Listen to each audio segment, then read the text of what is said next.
Module 4, Introduction. Duration, 20 seconds. Hi, my name is Nicole. In this module, you will learn how to get started with doing research with community partners. You will also learn how to come up with a research question. Finally, you will learn about research methods and how to include different people to work together. Module 4, How to do CPAR. Lesson 1, Getting Started. Lesson 2, Research Questions. Lesson 3, Research Standards. Lesson 4, Safe Research Space. Something to think about. Lesson 1, Getting Started. It's never too late to get started with CPAR. Developing relationships and trust takes time. There are lots of ways for community partners and researchers to work together. The important part is to take the first step. Getting started for researchers. Researchers can reach out to community members. Invite past research participants to talk about your research. Reach out to people within your institution. Work with your accessibility office to share information about your work. Let the public know how to contact you to learn more about your research. Non-autistic researchers' perspective. Summary. Many community partners want to help. Reach out to people you already know with lived experience. Get feedback on your current work no matter where you are in the process. Duration, 1 minute, 49 seconds. Hi, my name is Lilian. One challenge with doing participatory autism research is just to get started. Oftentimes, research teams have funding for a research project that's already going on, and they may not have planned time and resources to hire a community partner on their team. And so it becomes this series of pushing it to later to start doing it. A lot of community partners don't ask to be paid. Obviously, if you can have some funding internally from your institution, that is great, but don't take that as an excuse if you don't have the funding. If you have a project going on already, reach out to people, maybe previous research participants, and tell them you want to talk about this project that you're leading and get their input on it.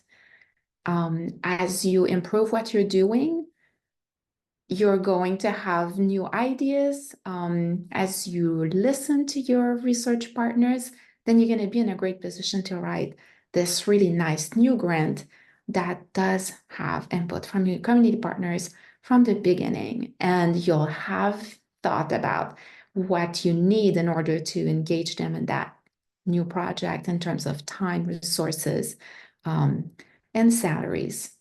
So I'm so excited you're interested in doing participatory research with community partners, and know that there are many people in the community who are just waiting for you to reach out to them. Getting started for community members. Community members can reach out to researchers. Look for researchers who are working on topics of interest to you. Participate in a research study and develop a relationship with a researcher. If you have an idea that you want to develop, you can look for collaborators. There is now grant funding available for studies initiated by community members. See the optional resources to learn more. Optional resources. Autistic Research Partners Experience. Summary. Zeph talks about how they got involved with the UVM Autism Collaborative. They also talk about how they met a researcher and worked with them. They did qualitative analysis and other research tasks. Duration, 2 minutes and 33 seconds. So my name is Zeph, and I'm an adult diagnosed autistic. The way that I got involved with the UVM Autism Collaborative is that I answered an ad for one of the researchers to do one of their research projects. And it was this really cool project where they put this neural network of electrodes over your head, and had you watch cartoons and answer questions about language. And throughout the course of the several meetings that Emily and I had to do this research project, we kind of developed a rapport. And then it was a couple months later that I got an email from her, and she's like, "Hey, I know you like research, and we have this collaborative where autistic people are involved in research, and would you have an interest in being a part of it?" And I think I like wrote out my application to be a part of it before I even joined a meeting. At my first meeting, they voted my on my participation in it. At one of the Autism Collaborative meetings, we all go around and we all introduce ourselves and talk about what our interests are. And I'm really interested in adult diagnosed autistic issues. So when Laura mentioned that those topics were of interest to her, I just reached out to her and I'm like, "Hey, I'm really interested in the topics that you're working on. Let me know if I can help out with anything." And from there we just created a really cool working relationship. We generally will have meetings on a weekly basis where we do co-work with other autistic partners. Um, and then there's some stuff that's assigned in between the meetings for us to read up on. But we've done qualitative analysis as a part of the group work. But a lot of one of the projects, we're at the phase where we're working on a lot of the language regarding the IRB and the disclosures and the recruitment materials and how to best convey the information that we need to convey, but how do we also collect the information we need about while being respectful of equity issues. It's been fun. I've learned a lot. Making connections. Parent and self-advocacy organizations can help with connecting researchers to community partners, sharing what they know about research needed by the community. Other resources include University Centers of Excellence in Developmental Disability, or UCED, state departments such as health, education, disability services, etc., local hospitals or health centers. Optional resources. Lesson 2, research questions. Research starts with research questions that are important for the community. Then we search to see if an answer already exists. Finally, we decide if and what research is needed. Question from the community: does an answer exist? Is new research needed? Optional resources. What's in a research question? We use the abbreviation PICO to help us understand what's in a research question. P is for person, I is for intervention, C is for comparison, O is for outcome, and T is for time. A problem important to the community. The stories and experiences of community partners have many elements of a research question. Example, an autistic young adult on a research team says, "I go to the doctor as little as possible because they do not know how to speak with me. Doctors need more trainings about autism." Using PICO to create a research question. P, for autistic young adults. I, would providing autism training to doctors. C, compared to doctors who don't have training. O, improve satisfaction. T, at the first visit to a new doctor. For autistic young adults, would providing autism training to doctors compared to doctors who don't have training improve satisfaction at the first visit to a new doctor? Does an answer exist? PubMed and Google Scholar are helpful tools to find existing research. Use 2 or 3 keywords from the research question to search for information.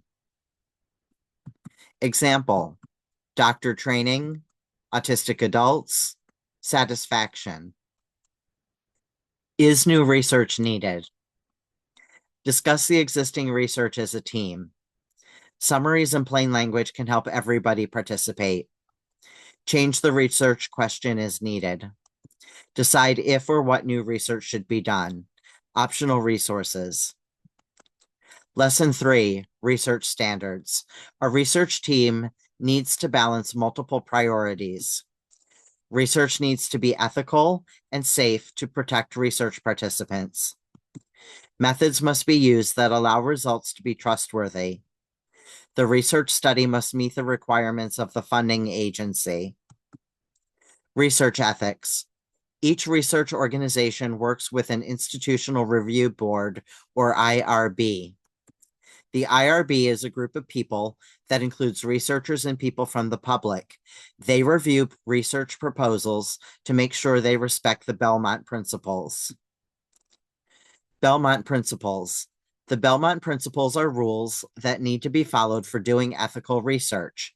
They include respect for the person. The research subjects can choose if they want to participate and stop anytime. There are clear steps to make sure confidentiality is respected. Beneficence. The benefit from the research is more important than the harm it may cause. Methods are used to minimize potential sources of bias. Justice. The research is fair and equitable. It includes diverse participants to share the benefits and also the risks from the research. Optional resources. Research methods. Research methods are ways to collect and analyze data. Choosing the right research methods helps us have confidence in study results. Optional resources. Qualitative methods. Qualitative methods are ways to learn about ideas and experiences. They include tools like interviews, focus groups, observations of behaviors, observations of objects, texts, art, etc. Optional resources. Quantitative methods. Quantitative methods focus on measuring quantities. The data is analyzed to find patterns or averages. Quantitative methods use tools like surveys, questionnaires, tests, and measures. Mixed method studies combine both qualitative and quantitative methods. Optional resources. Funding agencies. Funding agencies have requirements that need to be respected. Timelines, budget, research priorities. These requirements may affect what study is accepted for funding. When a study is accepted for funding, it may be hard to make changes. Timelines and budget should be planned with flexibility in mind. Optional resources. Lesson 4, safe research space. Here are some basic guiding principles for building a safe research space. Make sure everyone knows what to expect. Use group norms and facilitation. Respect people and their need for confidentiality. Building trust requires a safe research space, but also being brave to learn together. Challenges for community partners. Some community members have had negative experiences with research in the past. They are sometimes concerned that their input will not be valued and their time will be lost. Community members may need time to trust researchers and feel heard and valued. They want to be treated with patience and respect. Challenges for researchers. Researchers want to do a good job at including community members and making sure they feel heard and valued. They're working hard to overcome their own internalized ableism. They may be afraid to make mistakes. They may struggle to explain that research standards get in the way of what community members want to do. Tips for clear expectations. Agree on the research team's goals. Understand each person's individual goals. Understand where the funding for a team or project comes from. Clarify the research process and each person's role. How people meet and share information. Timeline for tasks and flexibility. How decisions are made. Understand how power is shared within your team. Group norms and facilitation. You can help create a safe research space when you Share information and materials in a way that's accessible for everybody. Take time to understand each other. Give team members time to process and respond. Welcome different perspectives. Share the concerns you have. Ask people to explain something you don't understand. You will learn more about creating a safe space in the Working Together training. Confidentiality. Confidentiality for study participants is a part of the standard of research. Confidentiality for research partners is different. Research partners are not study participants. It is important to be clear about the level of confidentiality to expect from research team members. People may share personal stories and details about their life. Sharing people's information or ideas should only be done with their permission. Important considerations. Mandated reporters. Remember that team members may be mandated reporters. They must report if someone is unsafe at home or at risk of being hurt. This is important to state up front. It may affect what people choose to share. Self-advocacy. Sometimes parents and their child or adult relative are on the same team. Each person should have space to communicate for themselves. Something to think about. What skills and expertise are you excited to bring to autism research? Check all that apply. Lived experience, creativity and problem solving, organizational skills, plain language and accessibility, writing or editing skills, summarizing complex information, social media or public speaking skills, math, statistics, or computer science, making people feel safe to share their experience, other. You are now done with the last module. Click on Next to continue to the activity and click on Finish to get your certificate.